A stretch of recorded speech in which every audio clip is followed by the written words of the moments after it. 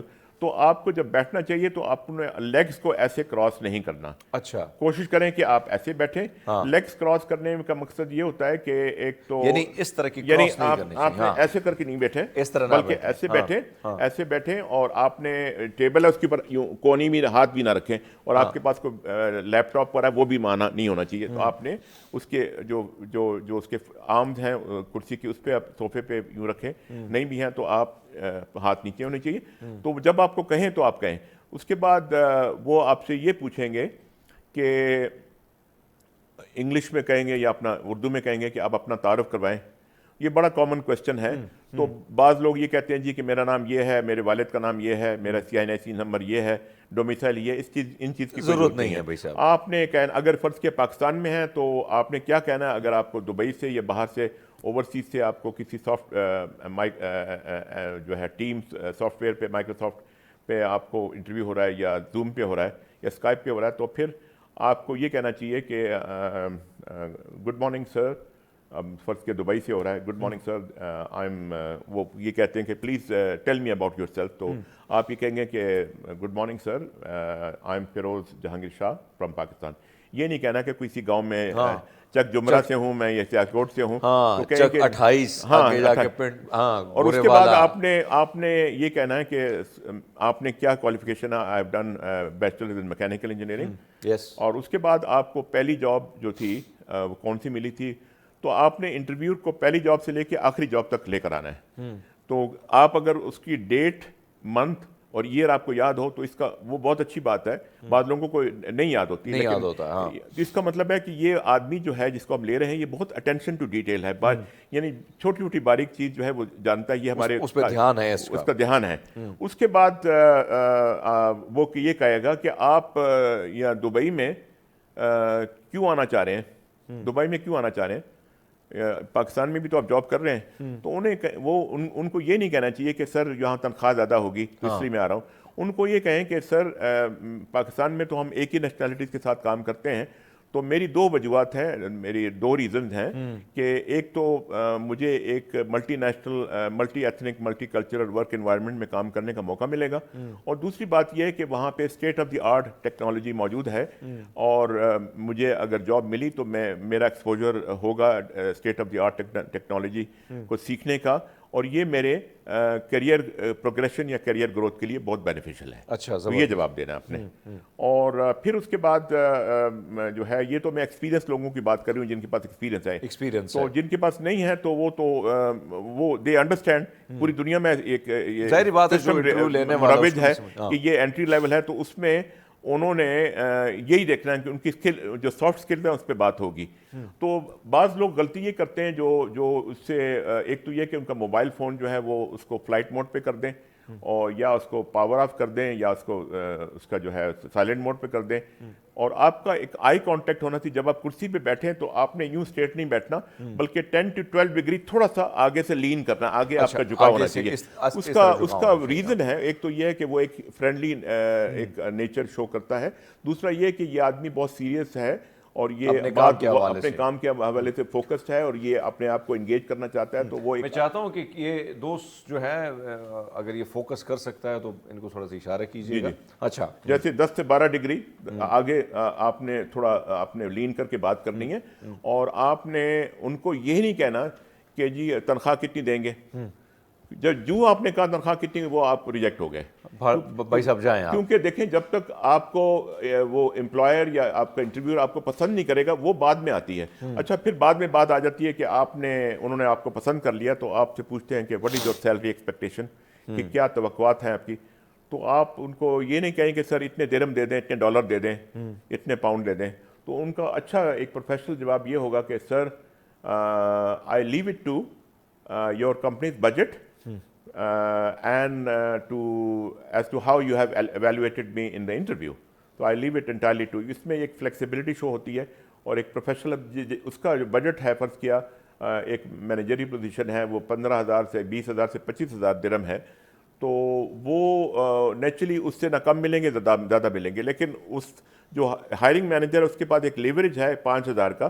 اگر آپ کا انٹرویو بہت اچھا ہوا ہے تو وہ آپ کو 20 بھی دے سکتا ہے, 20 بھی دے سکتا ہے. اور اگر آپ کا تھوڑا کم ہوا ہے تو اس حساب سے وہ اس کا اختیار ہے, اس کا پریروگیٹو ہے کہ وہ 15 سے آپ کو کہاں پلیس کرتا ہے. تو پھر اس کے بعد وہ آپ سے پوچھیں گے کہ what is your notes period. تو اگر آپ کام کر رہے ہیں تو آپ کو فوری طور پہ یہ نہیں کہنا چاہیے کہ امیڈیٹلی اویلیبل. اس کا مطلب آپ کی ڈیسپریشن شو ہوتی ہے, آپ کی ویکنس شو ہوتی ہے. اگر آپ کے پاس جاب نہیں بھی ہے تو آپ کو یہ نہیں کہنا چاہیے کہ آئی ایم امیڈیٹلی اویلیبل. تو آپ کہہ دیں کہ مجھے 1 month I require 1 month notice. اور جب مجھے اچھا ایک چیز میں چاہتا ہوں فیروز صاحب, جو آپ نے بڑی خوبصورت گفتگو انٹرنیشنل لیول سے آپ نے بڑا زبردست طریقے سے کلیئر کی کہ یہ چیزیں ہونی چاہیے, تب جا کے آپ کی سلیکشن بڑی آسانی سے ہو جاتی ہے. ایک چیز میں یہاں پہ, کیونکہ نئے جنریشن کے لیے یعنی فریش انٹرویو جو دے رہا ہے اس کے لیے ہم بات کر رہے ہیں. جی ان کے پاس کوئی ایکسپیرینس نہیں ہے, کوئی ایکسپیرینس نہیں ہے. سر یہاں پہ پرابلم میں نے ایک اور چیز دیکھی ہے کہ اب میری جو بھاشا ہے یعنی اردو, مجھے تو فخر ہے, مجھے تو بڑا اچھا لگتا ہے. یہ الگ بات ہے کہ ہمارے ہاں کہا جاتا ہے کہ لکھت پڑھت سب اردو میں ہوگی, لیکن جو قانون پاس ہوا جس طریقے سے لکھت ہوئی تو وہ بھی انگریزی میں ہوئی, سپریم کورٹ میں یہ موجود ہے. بالکل بالکل. اب میں نے دیکھا ہے کہ بہت سے نوجوان جب انٹرویو دیتے ہیں وہ امپریس کرنے کے لیے انگریزی شروع کر دیتے ہیں, حالانکہ اس انگریزی کو سنتے ہوئے بھی آپ کو لگتا ہے کہ یہاں پہ کوتاہی ہے, یہ الفاظ یہ ورڈ ایسا نہیں استعمال ہونا چاہیے تھا.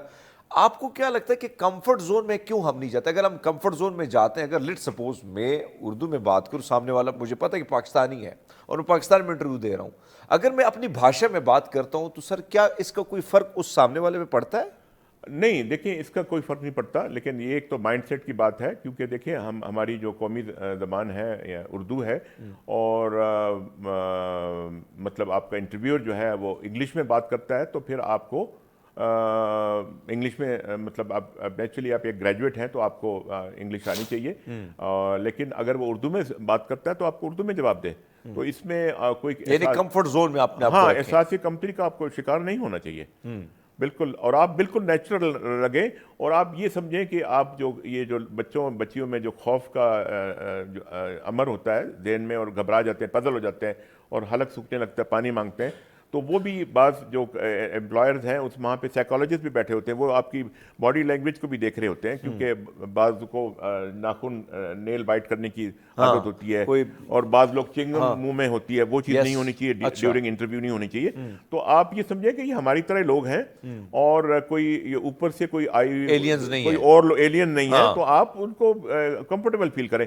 اور جب میں نے بتایا نا کہ آپ جب گھر میں آپ پریکٹس کرتے ہیں شیشے کے سامنے اور اپنی بات چیت کو ریکارڈ کر رہے ہیں, جب خود سنیں تو آپ کو پتہ چل جائے گا آپ نے, کیونکہ ایک آپ کو پاز دینا ضروری ہے. اتنا یعنی آپ تیزی سے جواب نہیں دیں کہ اگلا آدمی سن نہ سکے. تو یہ جو ہے ہم لوگوں میں لسننگ سکلز کی بہت کمی ہے بطور قوم.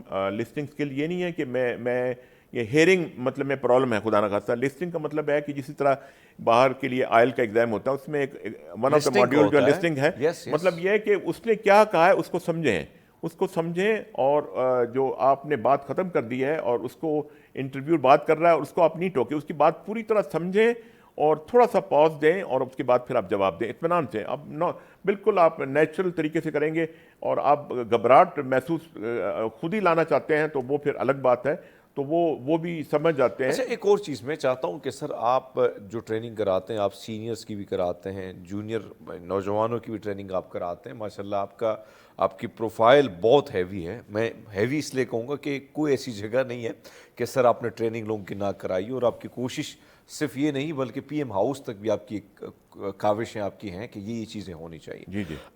اب میں آپ سے جاننا چاہتا ہوں سر, آپ جیسے لوگ بیٹھے ہوتے ہیں جو انٹرویو لیتے ہیں, کچھ لوگوں کو میں نے دیکھا ہے کہ کچھ ایسے یعنی ان کی شخصیت یا ایسی ہوتی ہے کہ نوجوانوں پہ پہلے سے خوف طاری ہو جاتا ہے. سر ظاہری بات ہے ان نوجوانوں سے آپ نے آگے کام لینا ہے, اور اسکل آپ کو پتہ ہے کہ اس کی سی میں جو لکھا ہے, اور آپ کو کچھ چیزیں نظر بھی آ جاتی ہیں.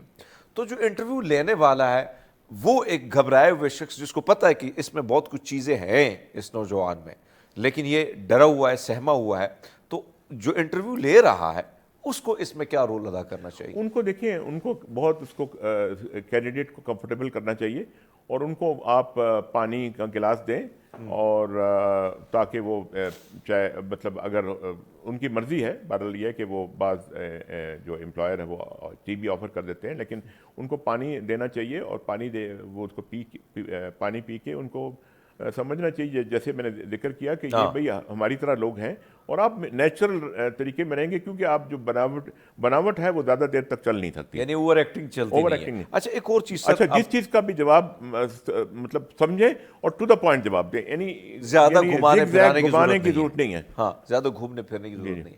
اچھا, میں ایک چیز جو سب سے بڑا مسئلہ ہمارے ہاں, آپ نے ایک خوبصورت بات کی جو میں اس سے بالکل متفق ہوں, اور میں سمجھتا ہوں کہ یہ ہم سب میں کمی ہے کہ ہم سنتے نہیں ہیں, اپنی سناتے ہیں, سنتے نہیں ہیں.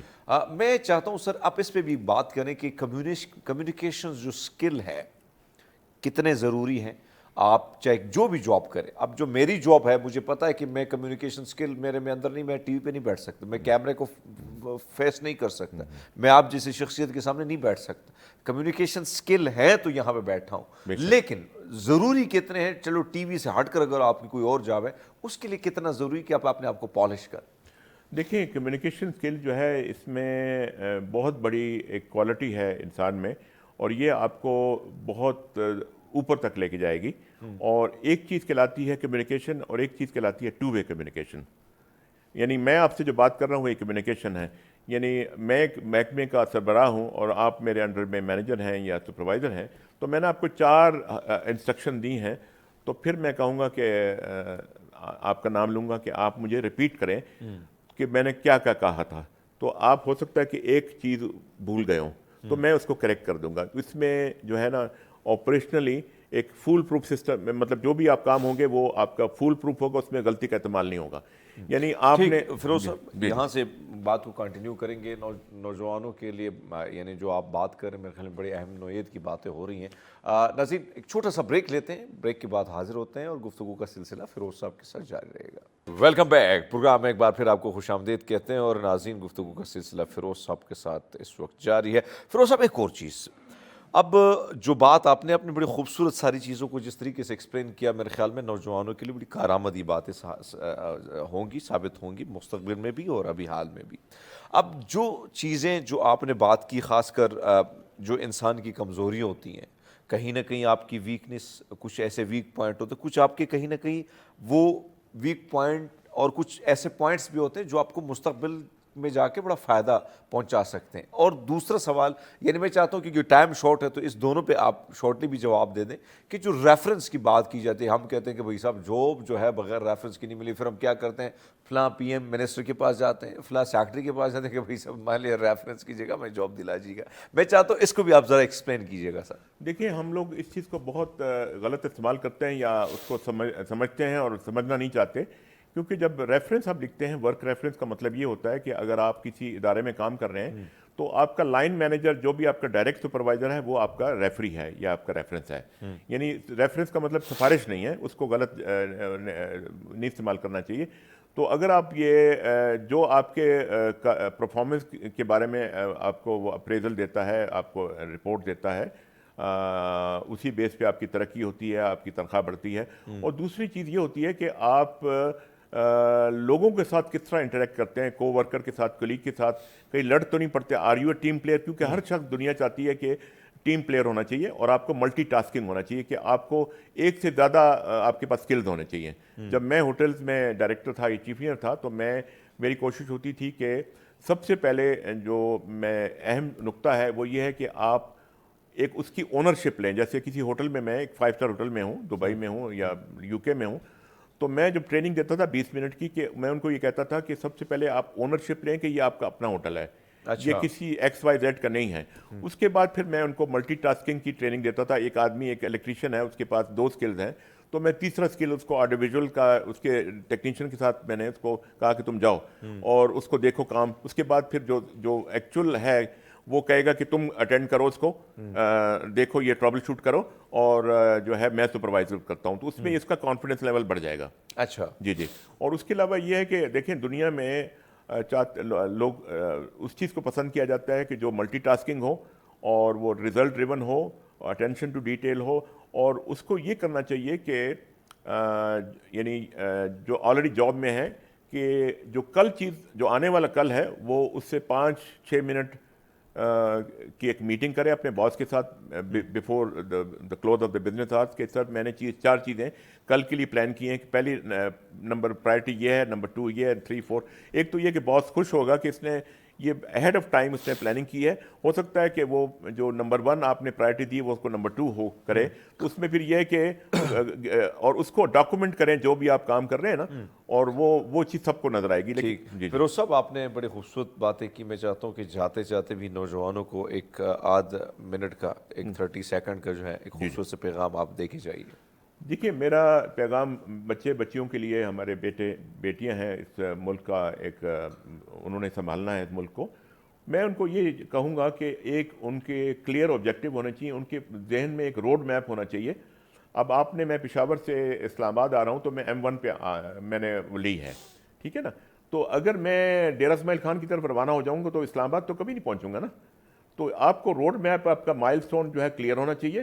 اور دوسرا، اپنے آبجیکٹیو جو ہے وہ کلیئر ہونا چاہیے. کہ وہ اکثر امپلائی یہ پوچھتے ہیں کہ جی آپ 5 سال میں اپنے آپ کو کہاں دیکھنا چاہتے ہیں. تو آپ کو یہ نہیں کہنا چاہیے کہ جی میں بس 5 سال یہیں پہ خوش ہوں، کیونکہ آپ میں لیڈرشپ کی کوالٹی ہونی چاہیے. آپ کو آگے بڑھنا چاہیے، کیونکہ وہ کام، دیکھیں کام، میں بچوں کو بھی اپنے، اور جہاں میں نے کام کیا ہے ان کو میں نے یہی نصیحت ہے کہ آپ 2 چیزیں ہیں.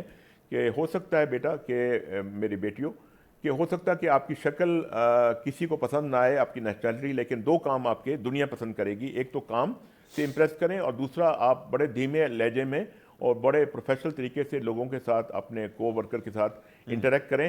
تو یہ چیز آپ کو بہت اوپر لے کے جائے گی. بہت شکریہ. فیروز صاحب ہمارے ساتھ تھے، انہوں نے بڑی خوبصورت گفتگو ملاحظہ فرمائی. اور ناظرین جو دیکھنے والے بچے بچیاں ہیں، آپ سب سے بھی ہماری گزارش ہے کہ کوشش کیجیے گا جو باتیں ہوئی ہیں اس کو اپنی زندگی کا حصہ بنائیں. اگر آپ نے کامیابی کی سیڑھی پر چڑھنا ہے اور جس منزل کا خواب آپ نے دیکھا ہے اس منزل کو آپ نے پانا ہے، تو یقیناً یہ بڑی خوبصورت بات ہے فیروز صاحب جو ہمیشہ مختلف پلیٹ فارم پہ کرتے آ رہے ہیں، مختلف لوگوں کی ٹریننگ کرتے آ رہے ہیں.